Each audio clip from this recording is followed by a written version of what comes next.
प्यारे बच्चों, आज हम पढ़ेंगे देयर, हेयर, हाउ मैनी और हाउ मच। तो शुरू करते हैं।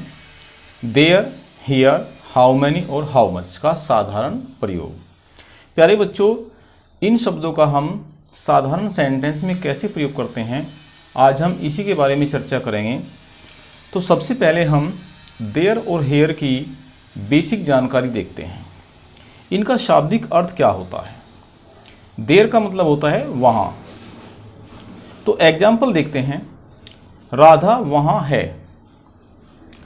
एसवीओ के हिसाब से सब्जेक्ट के स्थान पर क्या, राधा, वर्ब, इज और अदर पार्ट देयर।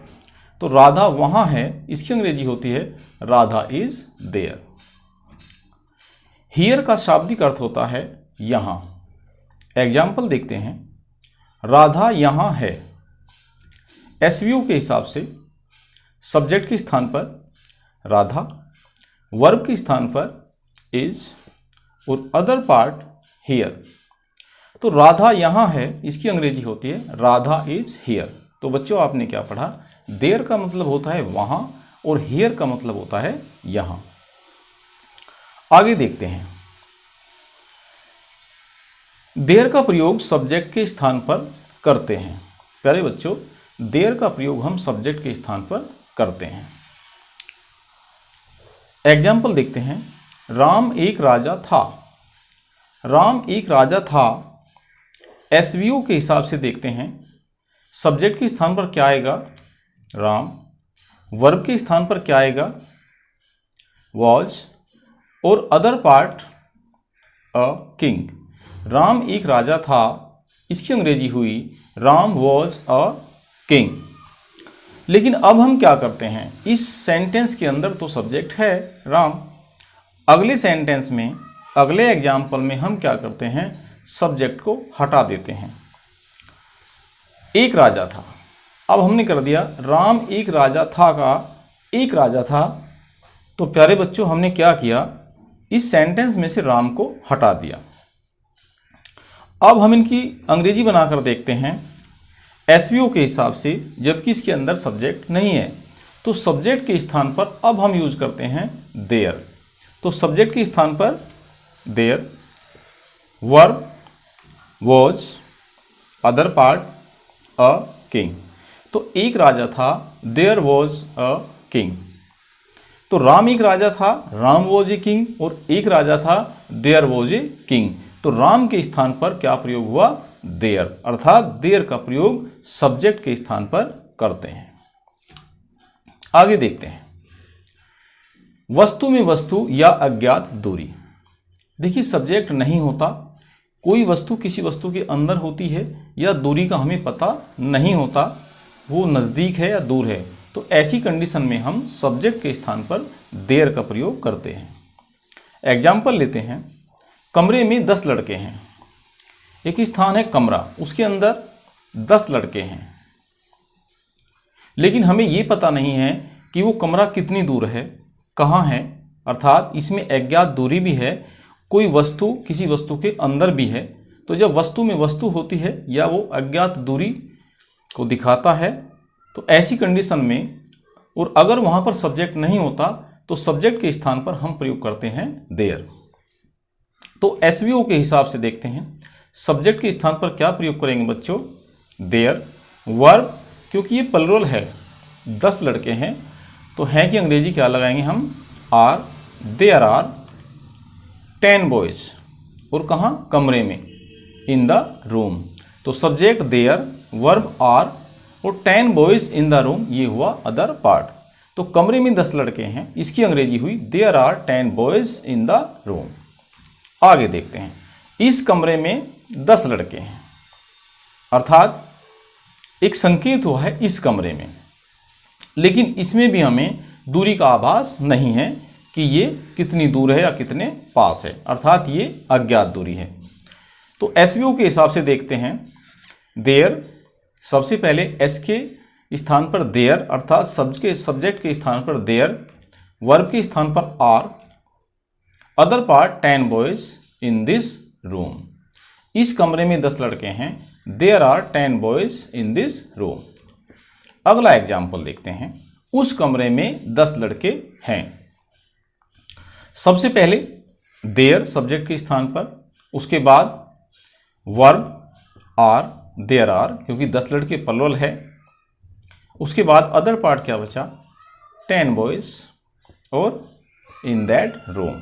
उस कमरे में 10 लड़के हैं तो there are 10 boys in that room. आगे चलते हैं। हियर का प्रयोग सब्जेक्ट के स्थान पर करते हैं यदि वाक्य में बहुत कम दूरी का पता चले।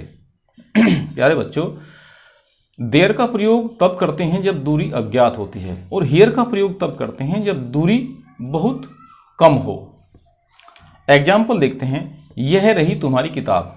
मान लीजिए कि आपकी बुक खो गई है और आप पूछते हैं कि मेरी किताब कहाँ है, और वो किसी व्यक्ति को मिल जाती है और फिर वो कहता है, वो उस वस्तु के काफ़ी नज़दीक होता है, उसके पास ही होता है और कहता है यह रही तुम्हारी किताब। तो ऐसी कंडीशन में हम सब्जेक्ट के स्थान पर हियर का प्रयोग करते हैं। एसवीओ के हिसाब से देखते हैं। सब्जेक्ट के स्थान पर हियर, वर्ब इज क्योंकि किताब एक है, हियर इज योर बुक, ये रही तुम्हारी किताब। नेक्स्ट, ये रही तुम्हारी किताबें। अब की बार हमने इसका जो ऑब्जेक्ट है वो लिया है प्लुरल, ये रही तुम्हारी किताबें। तो हियर सब्जेक्ट के स्थान पर हियर, आर क्योंकि किताबें प्लुरल है, हियर आर योर बुक्स, ये रही तुम्हारी किताबें, हियर आर योर बुक्स। आगे चलते हैं। ये रहा तुम्हारा दोस्त कैलाश। प्यारे बच्चों, जब वो किसी दोस्त का परिचय करा रहा है तो वो उसके काफ़ी नज़दीक है, अर्थात दूरी का आभास ये कह रहा है कि दूरी बहुत कम है। तो ऐसी कंडीशन में हम क्या प्रयोग करते हैं, हियर। तो सबसे पहले हियर, उसके बाद इज क्योंकि दोस्त एक है, here is your friend Kailash, ये रहा तुम्हारा दोस्त Kailash, here is your friend Kailash. आगे चलते हैं। हाउ मैनी, हाउ मैनी का मतलब होता है कितने, और ये हमेशा प्लुरल होता है और इसका प्रयोग तब करते हैं जब हम किसी वस्तु या व्यक्ति को गिन सकते हैं, अर्थात हाउ मैनी का प्रयोग गिनती में करते हैं। एग्जाम्पल लेते हैं। कमरे में कितने लड़के हैं, तो लड़कों को हम गिन सकते हैं। कमरे में कितने लड़के हैं, तो इसका नियम होगा क्वेश्चन वर्ड, वर्ब, सब्जेक्ट और अदर पार्ट। तो question word how many boys, जिसके बारे में पूछा जाता है उस नाउन को हम हाउ मैनी के साथ में रखते हैं। हाउ मैनी बॉयज हुआ क्वेश्चन वर्ड, वर्ब आर क्योंकि लड़के प्लुरल है, सब्जेक्ट इसके अंदर नहीं है तो वहां पर क्या प्रयोग करेंगे, there, how many boys are there, और other part in the room. तो कमरे में कितने लड़के हैं, how many boys are there in the room. Next, how much, how much का मतलब होता है कितना, और ये हमेशा सिंगुलर होता है और इसका प्रयोग हम तब करते हैं जब किसी वस्तु को हम तोलते हैं, अर्थात जिसको हम गिन नहीं सकते, वहां पर हम करते हैं प्रयोग हाउ मच।